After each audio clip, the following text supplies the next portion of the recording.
going to be our live stream. Yeah, I lost my video camera like yesterday. So. Yeah. I have to do some more work, but Genius.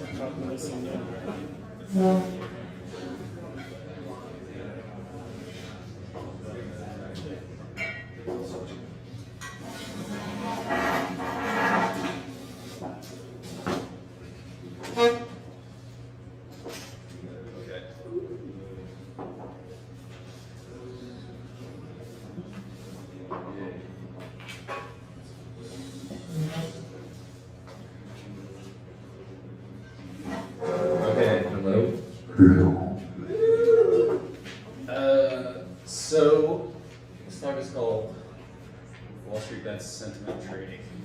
And I wanted to start off with a quote that I think we can probably all agree with, which is, especially over the last year, insanity in individuals is something rare, but in groups, parties, nations, and epochs, it is the rule. And with that, Wall Street Bets. So if you don't know what Wall Street Bets is, it's an online community of self-described gamblers that YOLO their life savings into stocks, usually on Robinhood options. And over the past year, they kind of took over a couple, not big name stocks, but made some memes out of some companies, namely GME, which is what garnered the popularity of the subreddit in early 2021. And looking at this graph, I don't know how much favor a quote from Bill Gates will get in front of this graph, but he once said, somebody asked him for advice on starting a company. It was figure out what train is coming and stand in front of it. So I think looking at this graph, you can kind of infer that they have a lot of power over a couple names in the market. So the train in this case is 10 million monthly users. They act on groupthink and they're highly motivated. So how do you get in front of it? Well, first we want to infiltrate, right? So we want to join this group somehow, figure out what they're doing. Then we want to classify their intent, and then ideally we want to act on it, right? So with those three things, you can use the Reddit API, NLP on GCP, and this awesome company called Alpaca, which I'll get to in a minute. So the infiltration step, there's an awesome node package called SNU Wrap. SNU, if you don't know, is it's Reddit's avatar, right there, emoji guy. I don't even know what kind of animal it is. It's a weird hybrid between a bear, a snowman, and I don't know, another bear.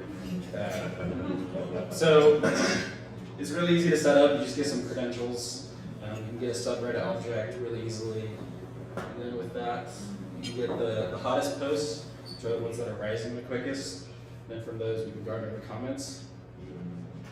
Once we have those comments in a database, we can extract them, send them over to Google Cloud's NLP library, and get some sentiment off of them. Sentiment, if you don't know, is deriving meaning from text. In this case, we want a positive or negative sentiment. Positive can be defined by those values. From that given text, we see that there's a score of 0.4. A 1.0 is clearly positive. And then magnitude is essentially how much of that feeling you're experiencing. So if you say like, I really like this thing, or that would have a low magnitude, but if you say, I effing like this thing, that has a high magnitude because you're kind of exclaiming that you like this thing. And so you can see like that statement previously, which was BB to the moon. It has a positive score, so it's not negative, it's not neutral, but we can probably classify it as positive. And the magnitude is a little lower than we would like, but overall I would say that we could count that as positive. And if you cross-reference that with NASDAQ's FTP server that they put out every day, and scrape all of the subreddit, you can get a graph like this last night, which is positive and negative sentiment across all the tickers that the subreddit is talking about. And then ACT. So there's an awesome company out there, which honestly, if I could work there, I would. My life didn't take me. But, and then there's an open source library that this really cool guy, never met him in person, but I talked to him as chief. He goes by Master Chief. He has an open source library that taps into their API using TypeScript. And you can, it's a self-directed brokerage, so essentially you deposit money and then you can interact with their company via API. You can place orders. So at the end, we kind of have this architecture that would run every market day, pull from Reddit's API, run it through GCP's NLP library to classify it, and then finally send it over to Alpaca for orders. Which I think is kind of cool. And I just wanted to leave you guys with this final XKCD comic, which is an engineer syllogism. Which is, I'm good at understanding numbers. Stock market is made of numbers. Therefore, well, where did all my money just go? Thanks. Did you do it? Yeah. You did.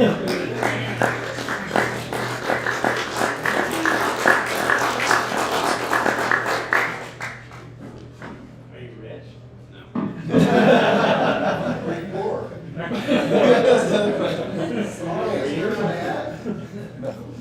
Just did paper trading, which is like money. Jessica, are you ready? Are you ready? Yeah. Cool. I I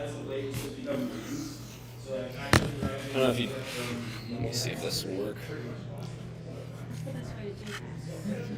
You plug in here. I'm just trying to figure out the best way to get some audio to come across. I guess the audio quality on the stream is pretty low. There we go. Everyone's looking at me. Weird. All right.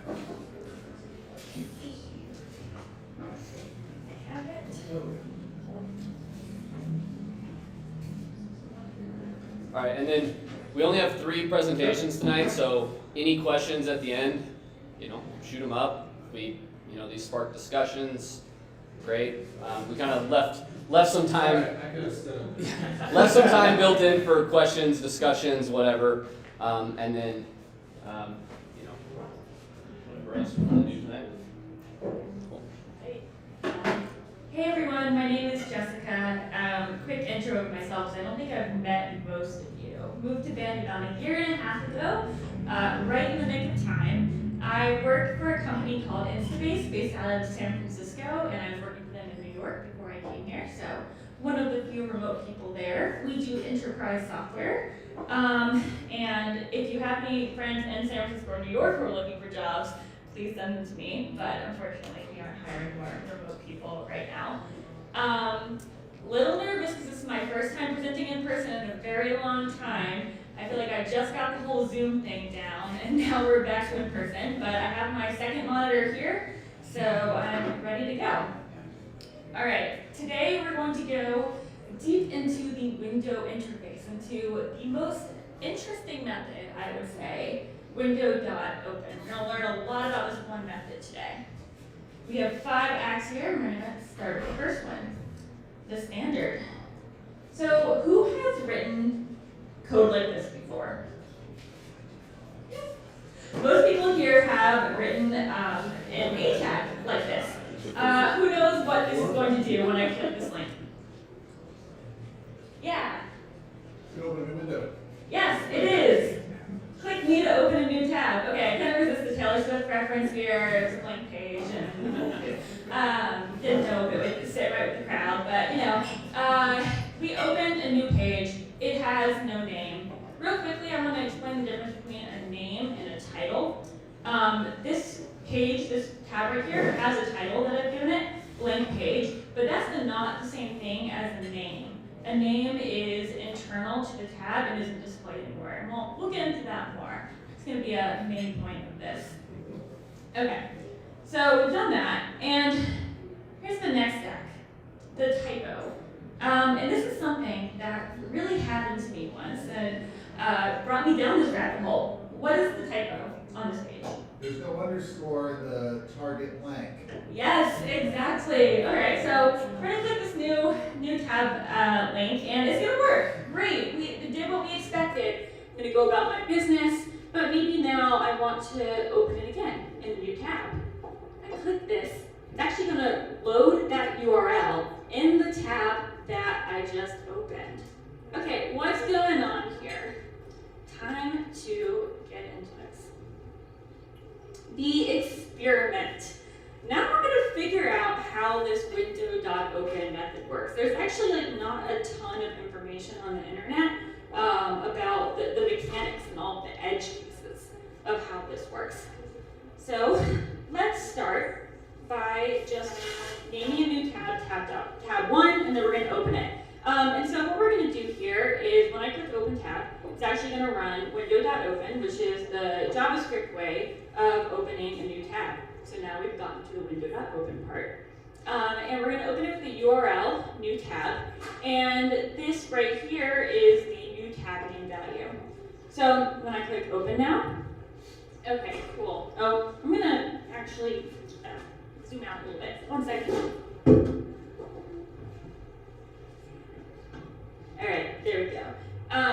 Okay, so we've opened a new tab. There's a lot going on here, so I'm just going to give you a little tour of this page. First of all, it's going to tell us what is the name of this tab. Its name is tab 1. And we get that by calling window.name. I've made the title tab 1 also, just so it's a little more visible, but it doesn't have to do with the name. It's just another hook that I'm using. And the current route here is new tab, as you can see. We have a couple of different things that we can do here to continue our experiments. First of all, we can change the tab window. We can change the route, navigating to a new one, or we can open a new tab from this tab. Let's confirm what we already saw first. Going back to this tab, I'm going to type in tab 1 and open. Okay, it did what we expected. It focused on this tab, and its name is still tab 1.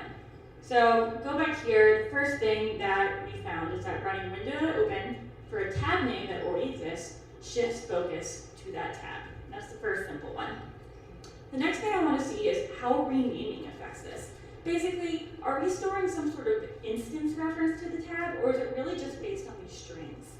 So I'm going to go over here and I'm going to name this new tab 1 and rename it. Now the question is, can I use new tab 1 to focus on that tab?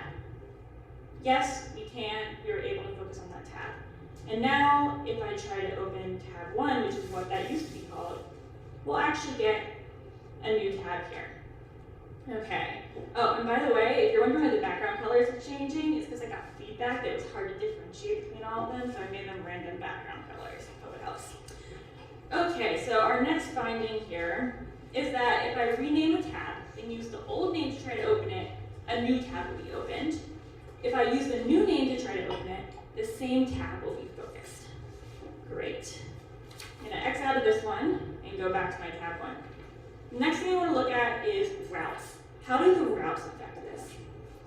First of all, I'm going to navigate to a new route here. So I'm just generating a unique ID to be able to go to a new route. We can see this here. The name hasn't changed. What happens if I try focusing on my tab now? Oops. That didn't have the intended behavior. There we go. So it actually navigates us back to that URL that we gave that method, but it does focus on the right thing. So regardless of the URL, it's maintaining that reference to it. And that brings us to the next finding. A tab whose route has been changed can still be focused. But you'll notice that it reloaded this page. What if we don't actually want it to do that? We're going to actually start using this to experiment here. So what this will do is we'll run the same thing, window.open, new tab, the new tab name. So I can open tab 2 from here. But I have this option here that I can uncheck that will allow us to have undefined as the URL instead of that hard-coded URL that I had there. And if I put in tab 2 now and click open a new tab, it'll focus me to that tab without having to reload the page or navigate us to somewhere else. Okay, now we're getting somewhere. Now we're getting somewhere. So focusing a tab using a URL will load that URL, but opening it with an undefined the next thing I want to figure out is, I've been doing this focusing exercise from parent to child. Parent opens new tab, focuses to that child. And I want to figure out, does that work from child to parent? Does that work for siblings? Does that work for any tabs in this family tree that we're creating? Let's see. I'm going to go ahead and open a few random tabs. We have tab 3 right here, and oh wait, I'm going to recheck this so that we can actually see what's going on in these. Tab 3, and tab 2, you can open tab 4. Okay, great. Now, tab 4, can you open your parent? Tab 2, yes, we can. Tab 3, can you open your sibling? Tab 4. Yes, we can. So I think we can pretty confidently say this is some network going on here. So all of these tabs are able to focus on each other. Next finding is, all tabs I open this way can focus each other. It's not like a parent-to-child relationship. All right, so now I'm going to try something new. I am going to go back to where we started here. Go back to the experiment, and I'm going to open tab 5. Okay, great. This is tab 5. I know the names of all these other tabs here. Tab 1, tab 2, tab 3, just a string. So if I try to focus on tab 1, will it work? No, it doesn't work. Unfortunately, it basically is creating a new network of tabs here when I'm opening it this way, which is pretty unfortunate for the thing that I was trying to do when I was figuring all of this out. All right, I'm going to close all of these guys, and we are going to go on to finding if I open a tab in a different way, I can't open other tabs even if I know their names. Next act, the limitations. What are some ways a second network of tabs might be instantiated? Anyone have ideas on this? Call them out if you do. User just opens up the URL again. Yeah, definitely. This could just be opening a link someone sent you or that you found somewhere online. Or it could just be creating a new tab with the browser and navigating directly there, like I did. Could a network be set up by like some external framework? Like if you had something set up with, what's the word? Not Angular, the other framework, but, or Angular. Yeah, if That's you like a were, state sheet. even if you were on your own website and you had just a normal link that wasn't using window.open, that's definitely something, if it maybe were in a different framework or something, that's something that could happen, even if you are on the same domain. Yeah. Iframes? Iframes. I don't know if I want to go there. Not on my list, and I think that would take its own set of experimentation to figure out. Would a refresh or hard refresh of the parent create a new network? I don't think so for Okay. that one. I would need to try the hard refresh. It's a good question, but so far I haven't found that one. Okay. Happen. One back there? I'm gonna take a guess at changing the domain. Like one site navigates to a third party, and that could not work.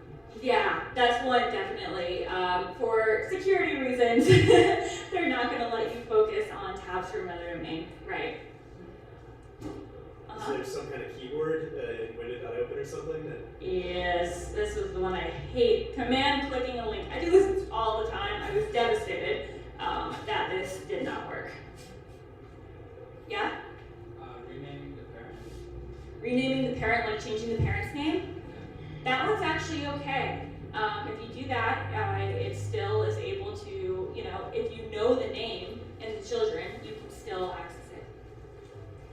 I'm going to reveal a couple of others here. This one is similar to some others we've revealed, but just navigating to a page via browser favorites. This one's another bad one. Right-clicking and using the default context menu to open a new tab. If I what's an example here? Yeah. This button right here, there's no way to override this at all, unless you just get rid of the context menu. And then also duplicating an existing tab. So there's a number of ways that these new sneaky network networks of tabs can form. So there's some things that we can do to get around this. And then I also want to show you like the actual application that I used this for in a very limited sense. So first of all, I feel like you all are going to hate me for this, those of you who are design system purists, but I actually made some changes to our design system link element. And here's the code right here, just an abbreviated version. So we're just returning the href passed in, the target, but then we're adding a click handler on this. And what we're doing here is we're checking if the target is blank or if the meta key, so the controller command key, is being held down. If it is, we're going to prevent the default from happening, so prevent it from actually opening the window the way that the link would. And instead run window.open with that href provided. And so this way, all of the new tabs are going to, that have the target of blank or that are command click are going to be in the network. So if I click this, we can see that we've got an ID here and it's in the network even though it had a target blank on it. And this just prevents people who are using your design system from having to like put this window.open code on every single link that they're using and having to think about it at all. And then this one, command click, I just did a command click. It opens this with the ID. And actually, I want to point out something here that I think is really cool, really subtle though. When I clicked this one, I'm gonna close this again so I can show you in slow motion. When I clicked this one, it focused to that tab. That's the behavior that they need for security reasons. Otherwise, I could like window.open a ton of tabs in the background for you and just never stop. So if you want to run window.open, it's going to focus a tab for you. There's no way of getting around that. But I'm going to command click this, and again, remember, the default is being prevented here. I am running window.open. It's the exact same code as the target blank one. It opens in the background. I have no idea how this works. It's like some weird mixture of the browser behavior plus that window open behavior. I'm not really sure. All I know is this is the only way that I can get these tabs to open in the background and not focus on them. And actually, I found a Chrome bug on version 84 when I was doing this. I was so confused for so long. I was getting like these weird glitchy animations in the tab that I opened just these ways. And it turned out when I upgraded Chrome, it went away. So lots of cool findings here. Love finding Chrome bugs. So now what are we actually doing with this in the app? You'll see right here I've actually listed both of the names of these tabs that we've opened. If I open any more, they'll appear here too. And I can focus on either of these from these buttons here. And to do that, on each page, I have this effect going on where when it loads, I use local storage basically to get this all tabs array from local storage, add the window name of this one, store it again. And then before it unloads, so when I X out of it, it will remove the tab from local storage.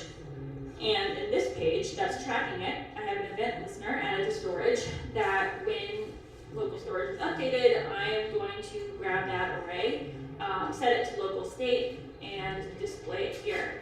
And we're using some version of this in our product. I'm actually using a shared worker there. And this, along with some of the other features that I've added there, I'm actually getting a patent on it. It'll be my first patent, so it's pretty exciting. Yeah, thank you.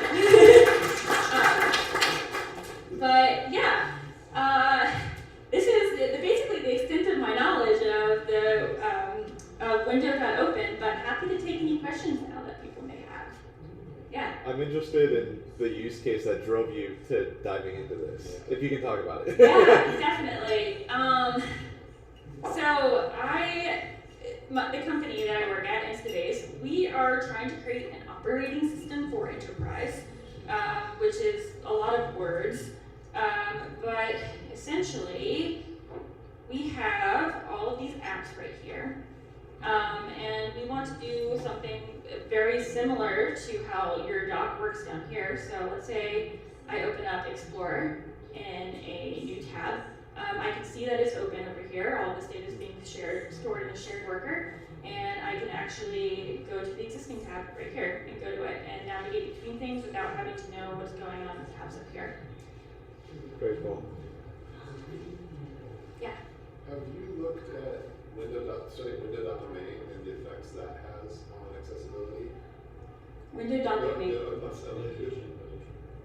No, it's been forever since I've played in this space, but it used to be that you had to set a domain property for Windows to communicate. And so when you created a window, Yeah. the created window has an opener property that refers back to the opening window. Yeah.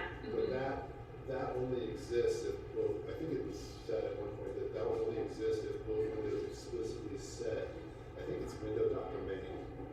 It's look at that. Yeah, I've looked into window.opener, and I can't remember exactly what things were that made me not be able to use it. But I think it had to do with actually being able to track everything at one given time. To make the thing work that I showed you all, I had to track both I created an ID for the network that they were in and an ID for each individual browser tab that you had opened, and was able to sort through those so that you could only ever see in the, you could only go to the existing ones that were actually in the network that you had. And if I remember correctly, the window.opener had something around it that didn't let me do that for some edge cases there. Yeah, but. One other question: Have you thought about using window post message to have all the different tabs announce their names so they all are aware of each other? Yeah, so that's what I ended up using a shared worker for. So local storage was what I used here because it was super simple. And I think even session storage could have worked as well. A couple other options that we were looking into. But the shared workers were a little bit more performant and robust, serverless, so I didn't have to use sockets for it. And it made it so that I didn't have to worry about concurrency as well, because I essentially have state and in the shared worker with a reducer there to make sure that we were correctly keeping track of everything. Yeah. When you do the command click, does your click handler get fired, or it just goes straight to the link? No, it gets fired. Yeah, it's let me see. Oh no, I went to the wrong one. It's getting fired, and it has to be, right, because it's getting an ID when I do this. It's crazy. I don't know. If anyone knows how it works, please let me know. So if it was a button and you didn't have a target or an href, you would still have the same behavior? Yeah, if it didn't have an href. Yeah, if it was a button, not a link. Oh yeah, I think it just depends on how you want to build this component here. You could have you could definitely pass in an href to a generic button component as well. I try to stay away from using buttons for button tags for things that open up new links, but yeah, you can do that.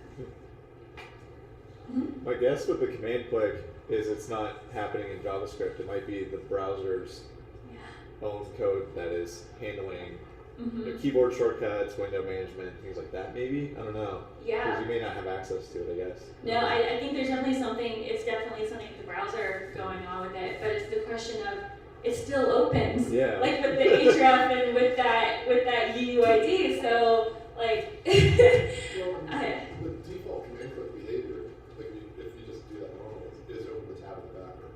Yeah, exactly. I expect that probably supersedes any JavaScript user space stuff you try to do. But if I'm you just have command click, Chrome Yeah. and other browsers can go all right, we're gonna link to back now just so it's consistent. Yeah, definitely. But here I'm preventing default. I think that even if I were to prevent default and I command click, I think it would still I think what is part of it is that I can't stop someone from command clicking, right? So this preventing default, if I command click, isn't going to actually stop that from opening. And so it's opening, but somehow this window.open like gets in the mix and like gives it this ID as well. There's multiple things going on there. Yeah. I was gonna say, did you like now in my brain I'm itching to like see like if there's another property on the event. Like did you try diffing those at all, or see if there might be an additional property or a different zone? You know, they have this meta key, but I yeah, I don't know. I think so. It would please go find out. Yeah. Are you certain that the window is actually opened after your JavaScript runs? No, I'm not certain. That would be interesting to put a breakpoint in there. Like if I was to investigate this, I think Yeah. probably the window is actually open before the JavaScript runs. It's And then very it loads difficult into to see there. that little movement. Yeah, so like maybe a blank window is getting opened and then it's opening in that one because it exists already. Right, and you can still write something, with your like graph and your That sounds UID. great. No, I knew I came to the right group to figure this stuff out. Yeah. I heard a great use case for this just the other day. It was like if you're in a CMS and you're like working on a post and there's a link that says preview this, it's just a good use case to have a named window, because if you click that 5 times, it's not going to open 5 times. It's just going to keep refreshing the preview. It's like, Yeah. I think use cases are a little few and far between, but that's kind of a good one. Yeah, exactly. It's when, like, if you are on a website where you look at it and you realize you have 10 of the same tab open, then it might be a good use case for something like this. All right. Awesome. Thanks, everyone.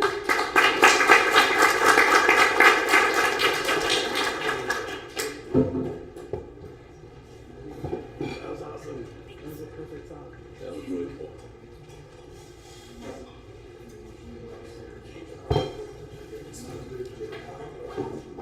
All right, great. Thanks, Jessica. All right. So a couple quick things. We're gonna stop presentations here for about 15 minutes, so we give a chance for some more food to come out. Give everyone a chance to, now that we have kind of the full crew, just talk and see people that you haven't seen in a really long time. Discuss how terrible the last year was. Anything you want. Couple things that I forgot at the beginning. There are a bunch of stickers spread out all over that back table. If you're the kind of person who likes to plaster stickers over everything, please take just a handful. I hate having to just bring that back with me every time. We've had those stickers for years. So take a bunch of stickers. They'll be here every time. We have thousands of them.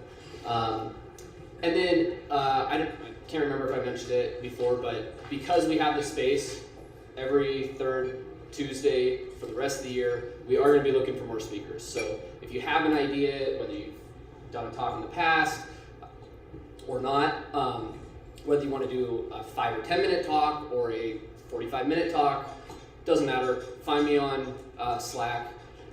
Just let me know. We'll put you on the list, and then as we're kind of putting together these next ones, I'll touch base with you and figure out when the best time to go. So anything that you might, whether you're a beginner coder or you've been coding for 25 years, doesn't matter. There's always something interesting, a new perspective for you to talk about, something you're excited about, and we've got a really great community. So if you're a little hesitant about giving a talk, don't be.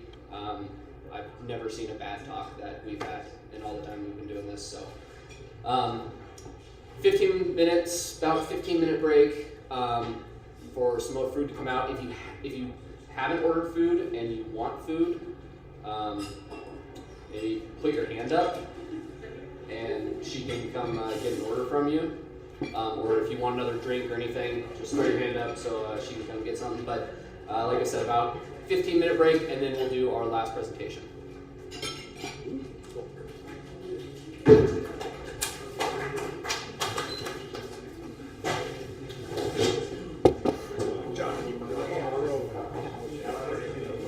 I forgot how to talk about it. It's like, I was gonna, wait, shit, what was I gonna say? I don't know, right?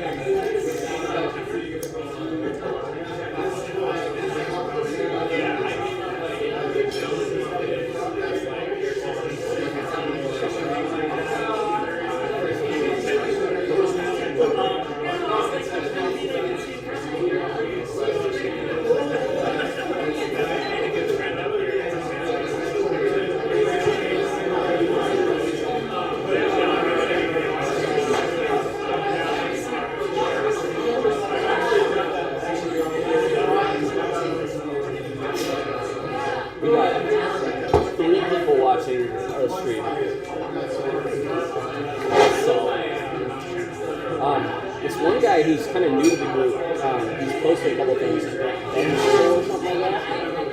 I guess he helped organize a meetup down in San Francisco and then also in Portland. So he might want to like help out organizing and stuff. We'll get another person who wants to come like kind of help organize. I mean, now that we're back, we can do a lot of things. Right. So you sequence out like who takes that way rotate like that responsibility. Yeah, and then like getting back into hackathons, lunch and learn type of things, where we do more hands-on like workshops. We do little like coding competitions, some where we give stuff away, like depending on how much like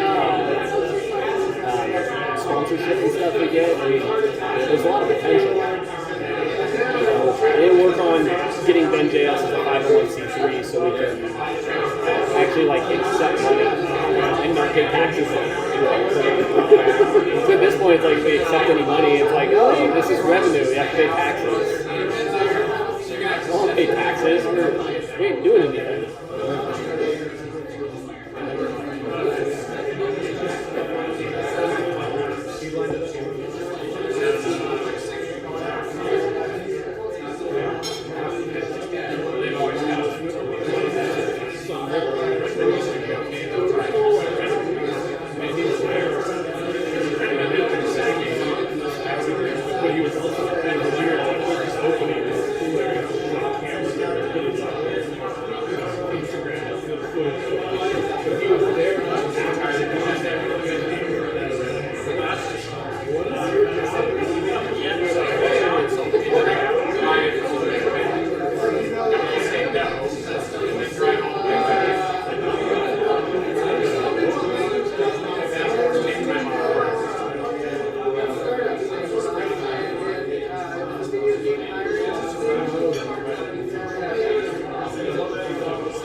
too, because when I worked at an agency, we worked with really large companies, like Apple and Netflix and others.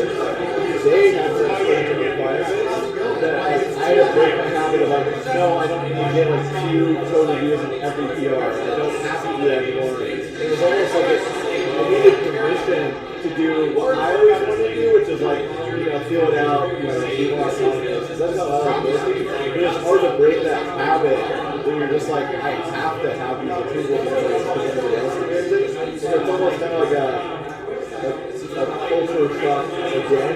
To be like, no, here everybody is just like good to go. Like if your code is good and you're comfortable shipping it, like don't worry as much about it. And it took me a while to get out of those habits. And not more into like, it's hard to get in my work.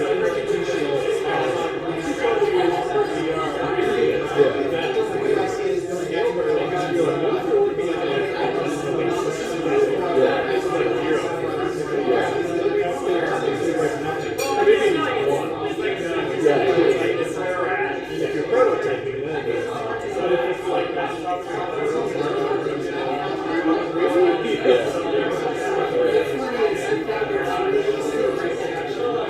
Yeah.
useless sitting there otherwise.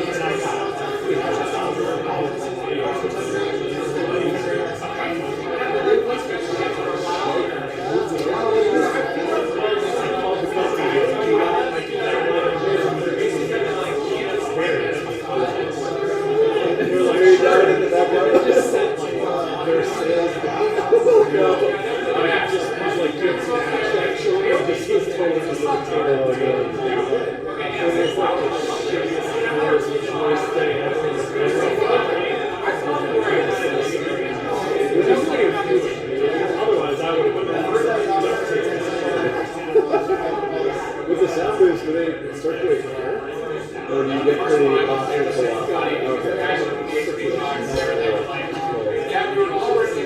Okay, and the last one. The whole time you're just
That's the one that's like the one project. I could use 1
Yeah, but I can't, like, the thing is,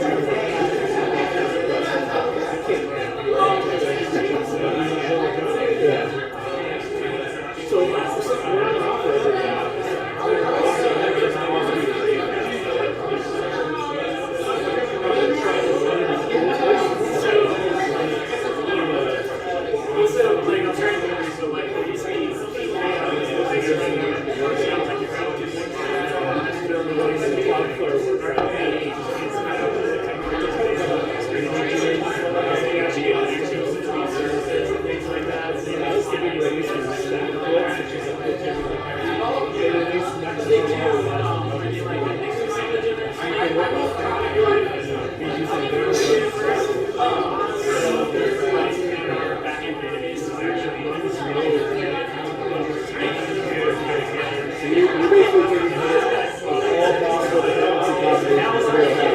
That's just your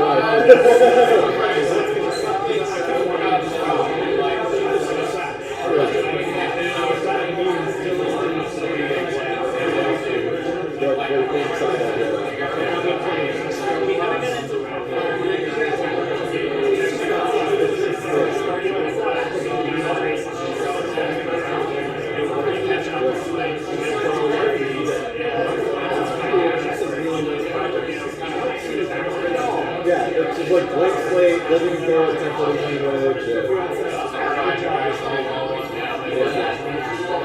And a suite of happy path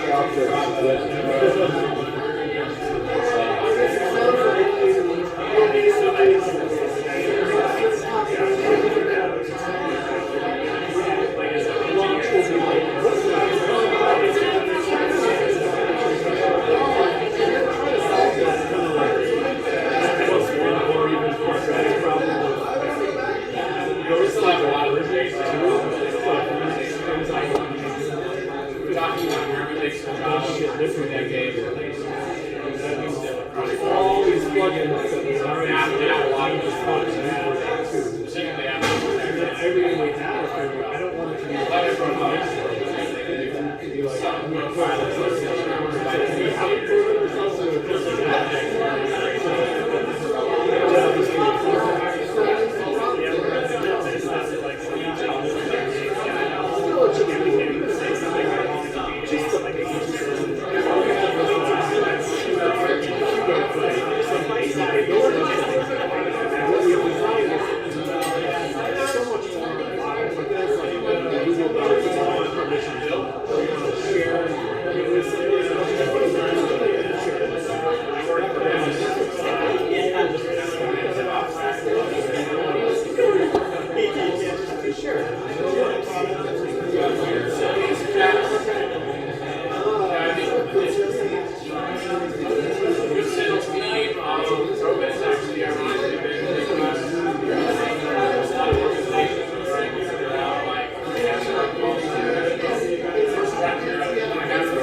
Hey, we're sitting next to Kyle Rose.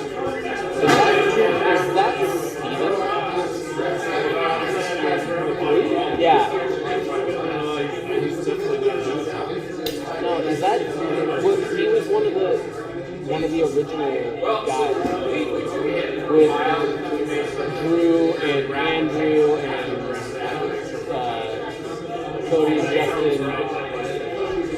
He looks familiar. I'm pretty sure that's it's just weird. We're talking shit about David. I don't know how Kyle just killed yourself with it, but yes, it's how we are. But we don't even know where it All right. Honestly, I feel like at the beginning, I told Drew that I wanted to be involved, I could help out, whatever, and I was starting to get into it. And then there was all these other people who were organizers and on the team who never did anything. And then so I started helping out with Drew, and then when he bounced to Eugene or wherever the fuck he went to, I I was like, and then nothing happened. Like none of the other organizers were doing anything. I was like, I guess if we want this to keep going. So then I hit up Chris and I'm like, all right, Chris.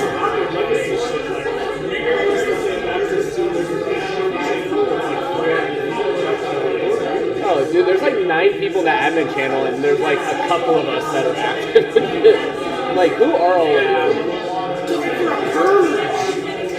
I remember, and one time, I don't know if that is Steven, but one time, I think I removed him either from the admin channel or from, like, the admin on the GitHub or something, and he hit me up like, hey, why'd you remove me? I'm like, dude, I haven't heard from you in a year. Like, what the hell?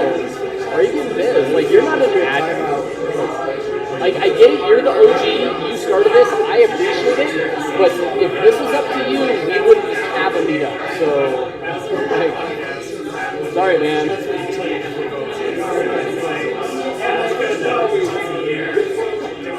Sorry.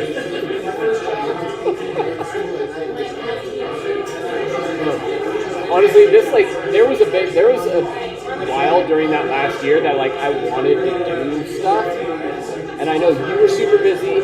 I did not have the mental capacity to even, like, approach putting something together.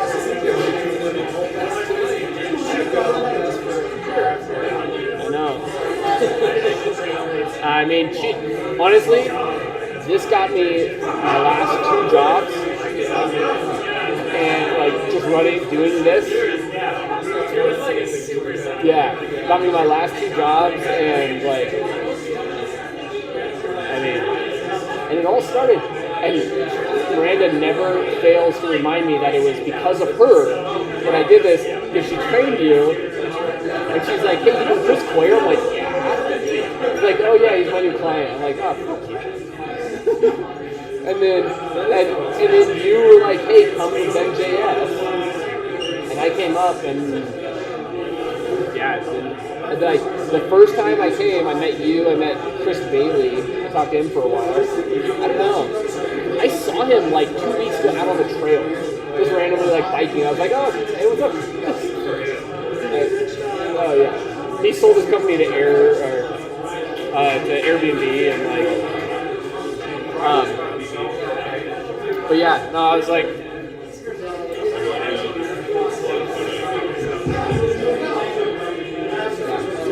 set it up.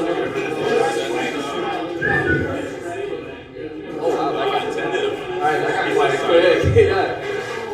Alright, last presentation of the night. We got John Holden doing a presentation on Fastlane. Slightly outside of the JS bubble. Yeah, I broke the rule of not talking about JavaScript. So we'll do this last one, and then there's a little bit of a discussion topic I want to touch base with everybody on after this. And this is, John's actually an interesting segue into that, but yeah, take it over. Cool. Hey everyone, I'm John Holton. I've lived in Bend for about 2 years now, so recent as well. I've also worked at Uptech for about 2 years as well, so that's really tiny. Over the past year and some change, I've been actively developing Flutter and pushing it forward with an Uptech. And so today I wanted to air my grievances with builds and show you how awesome it can be by using Fastlane. One of the biggest problems in Flutter is that you're developing both against iOS and Android and now against a lot of other platforms, so it is very timely to generate builds. Has anyone here worked in mobile? Do you have, like, you know how timely it takes to archive a project and upload it to TestFlight and all those screens you have to? Yeah, Fastlane automates all that. You don't have to look at any of that shit ever again. So I wanted to share that all with you. I thought it'd be fun. Okay, so we've all been here at the fork in the road. Do we manually do our builds by hand, or do we automate them? And then, we think like, well, like we can just kind of do it by hand. It's not that, it doesn't take that long, right? Yeah, and then we drag our feet while we upload them to the App Store or the Play Store. But then, in the back of our head, we think, God, there's got to be a better way than just doing all this by hand, right? We all have this thought. Yeah, so, you think like, well, I'll just write some shell scripts, I'll automate it like that. and then you get to it, you can only get so far though, because eventually you reach the App Store upload wall that blocks your path, and you have to do this manually, and you just think like, God, like, why isn't this easier? And you know, for you iOS developers or experienced in the room, you know that in Xcode you have to do it by hand and click through all the screens, and you can't walk away because it's all manual. And so you think like, well, why hasn't someone fixed this? And well, they have. And that's what Fastlane is. I heard about Fastlane years ago from my iOS teammates at previous companies, but I just didn't really think about it because I was writing Android at the time, and uploading a build to Google Play doesn't really take that long. It's a couple commands and there it is, but God, on iOS, yeah, it is a long story. So on Fastlane, what is that? So it's a way to automate beta and release deployments for Android and iOS. I'm pretty sure you could use it to do other things, but it's primarily focused on mobile. It's written in Ruby, it's open sourced, it's built by Google, just like everything is, and it's fairly easy to configure. So the perks of this is that you can automate your tests, you can capture screenshots, you can upload these screenshots automatically to iOS and Android, App Store and Google Play. You can upload your builds to TestFlight, Firebase. You can upload and push to production for App Store and Google Play. You can generate change logs from commits, from files, from whatever you want. You can create your own actions, or you can use like thousands of actions that already exist. I mean, the possibilities are honestly endless. Okay, so let's set this up. All right, so let's do a beta lane. Everything in Fastlane is called lanes. You set up a lane. So for iOS, this is obviously driven towards Flutter, but you can apply this probably natively as well. So let's build a lane. So we build a lane called beta, and then we create a block. So for the do, and I learned this the other day. In Ruby, a do is called block. So then we create a block, and we type out our Flutter build iOS. We don't want to code sign it, because we want to do that via the Xcode build method, which is shown here. I'll type it out. So we're gonna, the reason you have to, in Flutter, has anyone here written Flutter? Okay, cool. Yeah, like 2 guys from my company plus another guy. So in Flutter, It's the new React Native. yes, it is. It's better than React Native. Fight me. Change my mind. I'll have my best. So in Flutter, you need to run your build via Flutter first, because it needs to generate the Xcode project and sync your Dart code to the Xcode so that it makes sure all the pods are there. So that's why you have to do the Flutter build first with no code sign. And then you run the action, build iOS app with the export method of App Store. You want to specify this, otherwise it'll build an app file, not an IPA file, which is what app stores need. So it's a 2-step phase, unfortunately. But whatever, it's automated. You don't have to type anything in. You just run the command and there it is. And then this is the great part. So like normally in Xcode you have to go and you have to select archive, and then you have to let it run, and then you have to like click through the screen next, and then eventually it goes, I've done it, and it's uploaded to TestFlight. But here you just say upload to TestFlight, and you walk away. And that's it. So that's the iOS lane to create a beta build for your Flutter app. For Android, it's fairly similar. Again, we create a lane called stage, and then we run Flutter build APK. And in this case, I'm doing an APK. So on Android, there's 2 types. There's APK and app bundle. App bundle is similar to IPA, which Google ripped off from Apple, but rightfully so. The difference between APK is that it contains all the information for all the different architectures of all the different phones, whereas an app bundle can be when you install it from the Play Store, Google will detect the type of architecture on your phone and only serve you that, as well as only the language that you are, so it can really reduce the size of your app.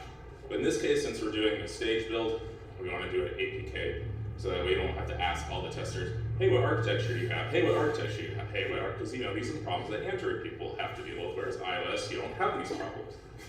So then you build the APK, and then you want to use Firebase app distribution, which is like test flight for Android. But here you want to specify the Android artifact path, which is, in Flutter it puts it in a different directory.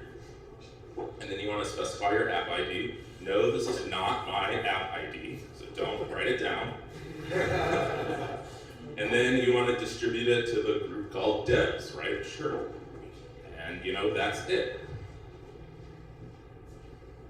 That's it. Okay, so that's it. So that's all you got to do for Android, right? That's all you got to do, sure. So there's some extra setup steps, just like with anything. It's never what you see is what you get. Sometimes it is, but sometimes it's not. And so for here, I'm not a Ruby person. I have very little Ruby experience, so I use Brew. I recommend to use Brew, since if you don't have the right Ruby version, it will install it for you. I also recommend, and so does Fastlane, to use bundle plus a gem file for execution. So you just write bundle exec Fastlane and then the name of the lane. And the reason is because it will make sure that all the different gems are installed. So like in this case for iOS, Flutter uses CocoaPods to manage all the packages instead of like Swift Package Manager, which is nice. So I recommend, if you're using Flutter, to put the gem CocoaPods inside your gem file. Unless you really know how to manage Ruby, then you should be fine.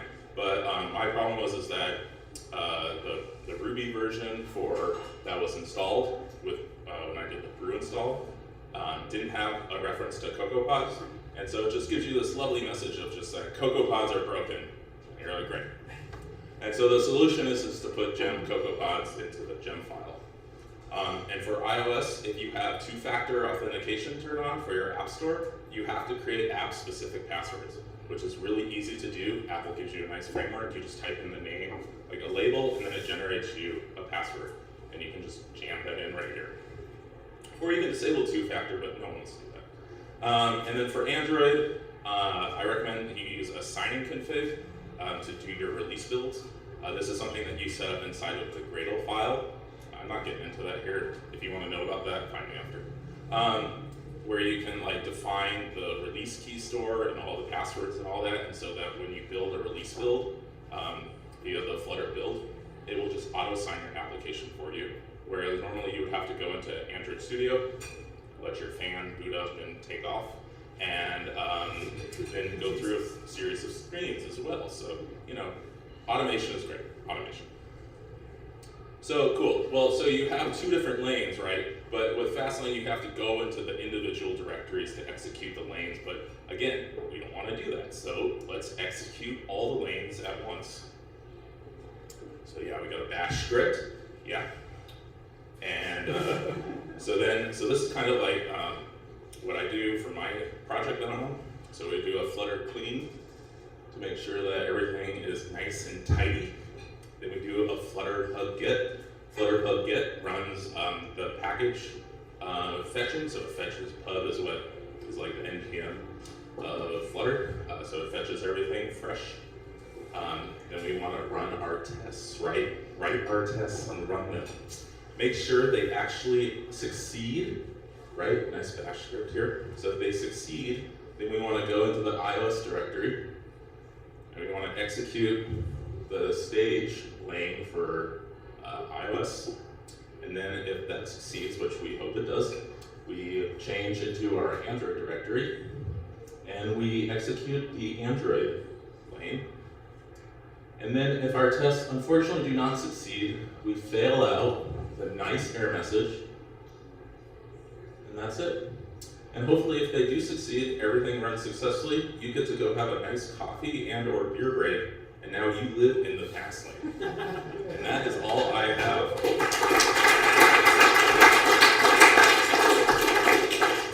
Any questions? Stunning. All right. Oh, yeah. Why is Flutter better than React Native? This is a long conversation. This is a long conversation. My 2 cents is that, let's see. I think it is much much easier to start writing in Flutter versus React Native. It also, let's see, I think the big benefit is that in Flutter, you're not reliant on native. Flutter is drawing everything on the screen itself, so you are not tied to anything native. You want to do your own thing, easy peasy, draw it. Some of you may think that's a downside, especially with Flutter Web. Flutter Web runs on Canvas Kit. I've yet to do performance testing on that, but I just personally feel like Dart and Flutter flow better than JavaScript. I don't write JavaScript, so I'm just going to say that. So anyway. All right. Good segue into the next conversation. I write JavaScript in Firebase functions and on AWS Lambdas. That is it. Anyway, here's Kyle to tell you why he picked me to do this talk.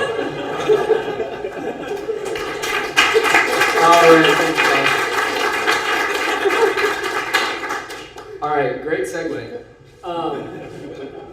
So I, for the people who are here, I have a question. How many people do write stuff other than JavaScript on their day-to-day? Oh, holy crap. All right. How many people write primarily other than JavaScript in their day-to-day? Still a pretty good number. All right, so as we were kind of getting ready to do these live meetups again, some of us organizers have been kind of talking and looking at the meetup landscape and seeing who's doing what. It seems like just in general in Bend, there's a big gap now in tech meetups in general. So I wanted to pose a question to the group. I was going to do it in Slack, but since we're here, I'd love to get your feedback. What are your thoughts, pros and cons, about trying to expand BendJS kind of incrementally, maybe a little bit at a time, to welcome other tech into this meetup and really kind of make a play at being the primary tech meetup? Positives. All right.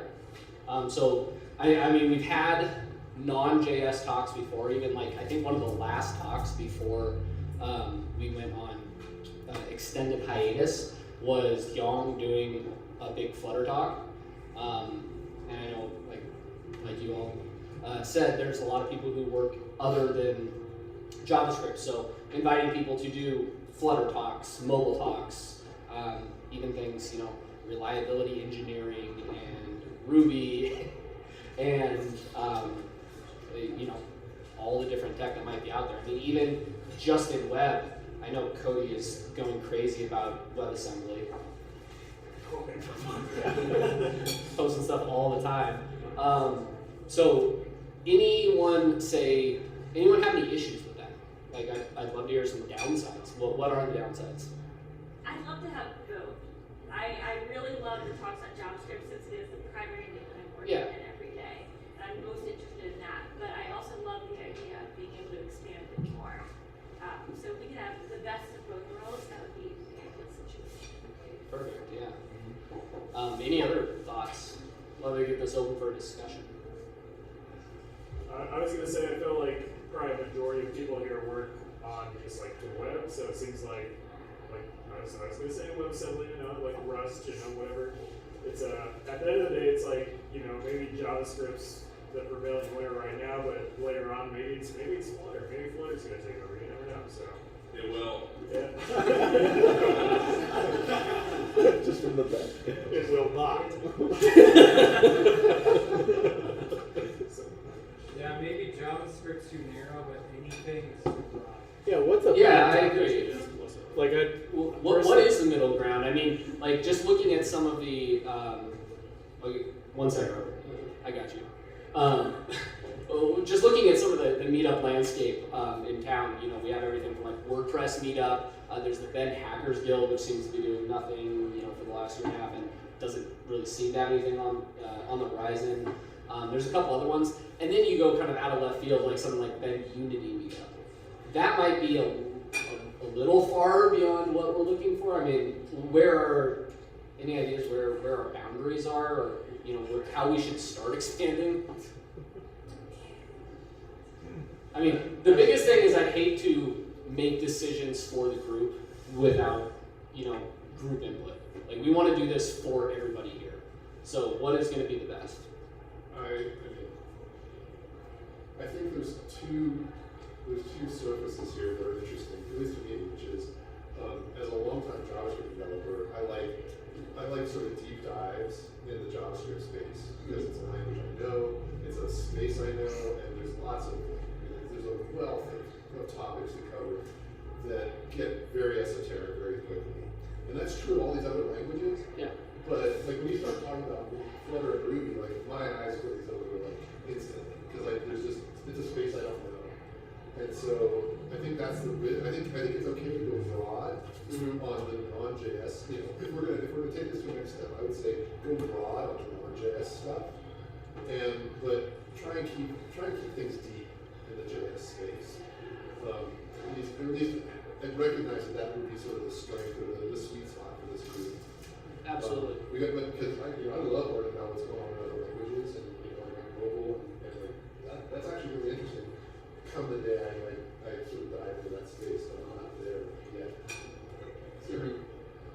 So what do you think about if we are like I said, if you want to give a talk, hit me up. So as I reach out to some of these other communities and get people to give other talks, having some kind of making sure there's a little grouping of JS talks, making sure that they, and the people here, obviously, most of the time are going to go deep into a JS topic, but having those, but then kind of mixing in some of those non-JS talks and making sure we kind of appeal to a wider audience.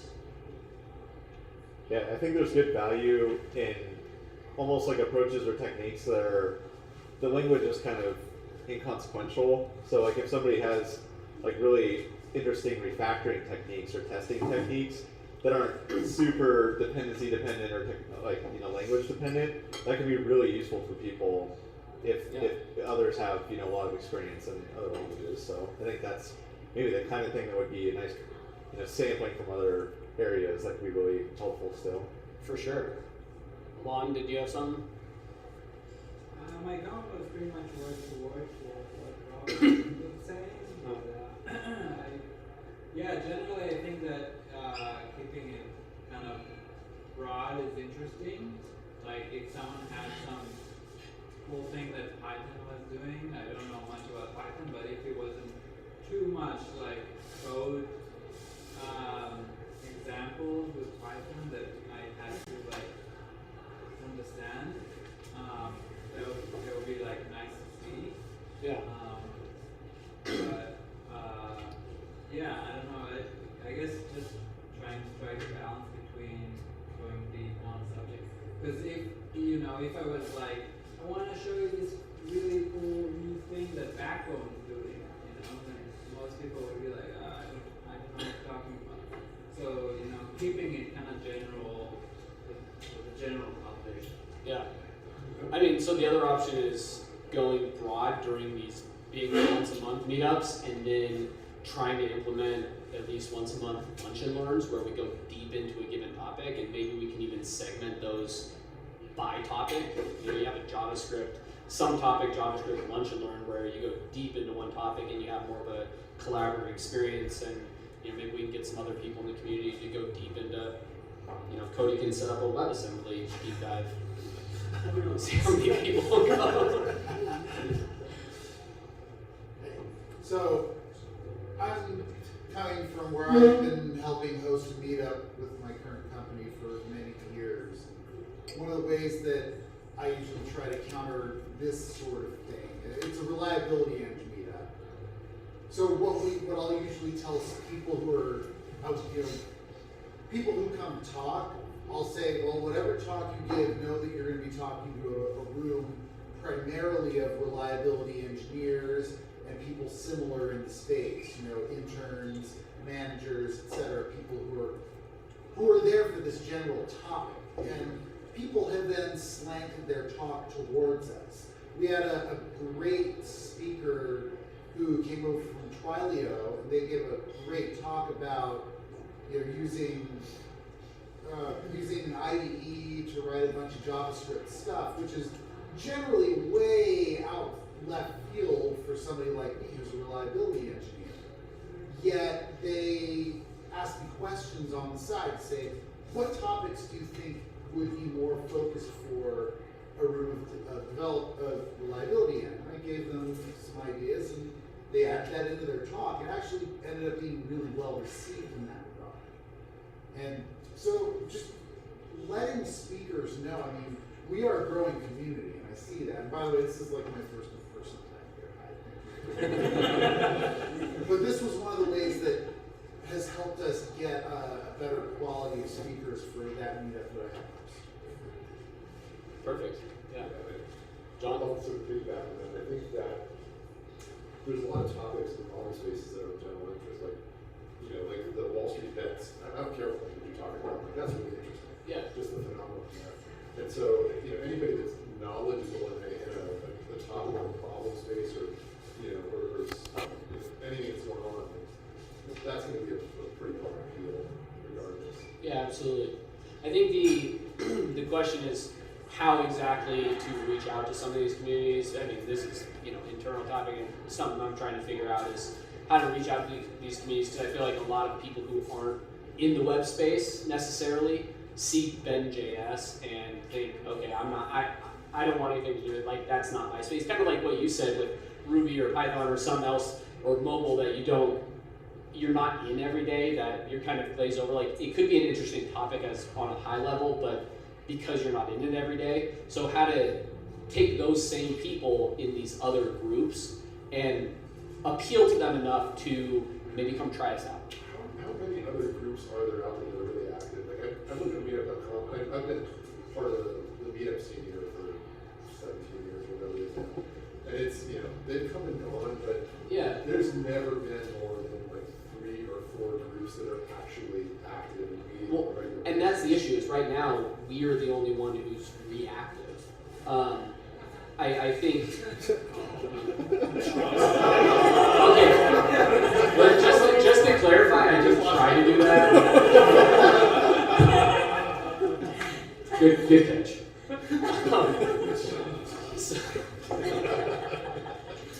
Anyway, when we did that, I don't know if you were there, but when we did that big barbecue a couple years ago, and over at like Navis, it was kind of trying to get every tech meetup together. Did that kind of big outdoor. I don't know. We have so many new people here. I don't know how many people actually came to that, but I reached out to every other tech meetup that was on Meetup. And I think there were about 5 other ones that I reached out to try to get everybody together for kind of, it was like end of August barbecue out in the parking lot at Navis, over by the old mill. So I think at that point there were maybe like 5 other ones that were like semi-active. We're the only ones that seem to be active now, and that's kind of why I'm posing this question is, if these other meetups don't activate, like if their members just kind of go to waste, do we want to continue to grow our community? Do we want to try to bring them in some way, shape, or form? I was just gonna kind of voice the, I know JS, but I don't use it very often, but I came here just because I was like, well, I'd like to meet people in software development, and so it seemed like a good option. So when you kind of were thinking there's a void, I saw that kind of void, so that's why I came here. That's great. Big thing here. Yeah. There's, as far as boundaries, like, it's probably not a huge problem, but sometimes tech meetups get conflated with like startup and business stuff, and then it's kind of agenda driven, and that's kind of a bummer. I like the kind of learning spirit that we have. Yeah, absolutely. So wide scope, but not buy my thing. Yeah. Yeah, no specific product pitches, more if you're going to talk about your product, talk about how it works and why it's, cool from a tech perspective. Kyle, were you going to say something earlier? I saw your hand up earlier. Alon, John, both of you guys cut it out. I just wanted to add that I think the kind of meetups are for networking and like meeting the community, and also kind of generally learning about new things or topics that I wasn't exposed to. I think like deep diving into Go and stuff is maybe not, if I want to really learn something, I would go and do it by myself. But these talks expose me to new topics. I don't really need to know the language to like know that there's something that interests me in that space. Good point. John? Yeah, it's basically similar to what Alon's saying, but like as developers, like we shouldn't like pigeonhole ourselves into one thing. Like obviously, like we like to learn stuff and learn new tech and expose, and like yes, it's JavaScript, but like maybe there's something in another language or platform or framework that you can apply to JavaScript that you may not have thought of if you didn't see it. So it's still good to have that kind of open space to talk about other tech stacks or languages or frameworks, and then you can think of how, oh, I could apply that to JavaScript. Maybe you wouldn't have even thought about it that way. I've learned more about how to write Python by trying to learn other languages like Ruby and Java. It's taught me more about how to write Python than those languages. Because like JavaScript is very freeform and fluid, for better or for worse. And you don't have the rigidness of like something like a strongly typed language like Java or TypeScript or but I think with JavaScript like as a whole, you may learn something new that you didn't even know, or you can apply a technique from a different framework or language to JavaScript or TypeScript. I fear that trying to take this meetup and move it to a general, Central Oregon software networking meetup. Well, don't worry, the name BendTech is taken. So. Well, would it make more sense to just have a separate meetup for that, and just treat that as a sort of a mental exercise of, should that be the route forward here? It's just have another meetup and that sort of addresses this other need that maybe you're seeing. I mean, I guess the question there is, and find people that have the energy, time, and resources to put into that. Yeah. That's my real question here. Do you have does this meetup, do you have the bandwidth to really manage that? How does this benefit you as the organizer of this meetup?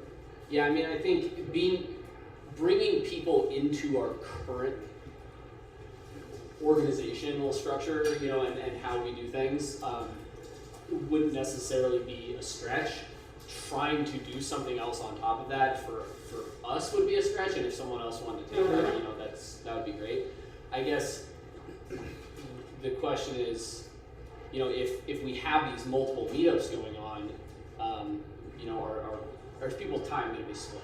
I know personally, one big chunk of time in the evenings per month is, pretty close to what I can squeeze, getting away for 3 hours at a time. So I don't know if people are going to want to do that, or if it's better to bring everything kind of together and maybe try to parcel it out in some way. But I mean, like I said, this was just a discussion kind of, as of now we're not doing anything, and before we do anything, getting the feedback from you who's been with us and everyone who's been here and joining this group for what it is. We don't want to make a change that's going to make this worse in any way, shape, or form. We only want to try to make this process better, invite more people to the community in a way that is going to make it good for everybody. But if it's going to change the dynamics too much of the community that we already have, it's not necessarily worth it. I would want to if you can get more consistent meetups with a more diverse, more energized audience, with better, more interesting presentation topics that are relevant to this audience, great.